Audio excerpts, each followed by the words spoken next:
Welcome to Man Does Tech, where I solve the problems you didn't even know you had. You start with a quick safety check. Shake the rosemary water, sniff for freshness, and do a 24-hour patch test on your inner wrist. Once clear, towel blot freshly washed hair so it's damp, not dripping. Next, divide your hair into 4 manageable sections. This ensures even coverage. Take a spray or pour 0.5 Oz per section depending on length and apply directly to the scalp while lifting hair. Make sure to target roots first, because that's where the benefit concentrates. Once applied, you should spend 2 to 3 minutes massaging the scalp with your fingertips. This increases circulation and helps the rosemary penetrate hair follicles. After massaging, use a wide-tooth comb to distribute the water from roots to mid-lengths evenly. Make sure to follow product guidance.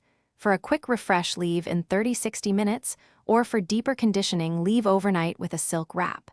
If you plan to style, blot excess, too much wetness interferes with some products. To finish, decide whether to rinse based on your bottle's instructions. Some formulas are leave-in while others rinse after a set time.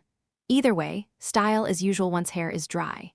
If you experience redness, burning, or itching, rinse thoroughly with cool water right away and stop using the product. Seek advice if symptoms persist. If you notice oil or scent buildup, clarify once a month with a gentle clarifying shampoo to reset the scalp and restore product efficacy.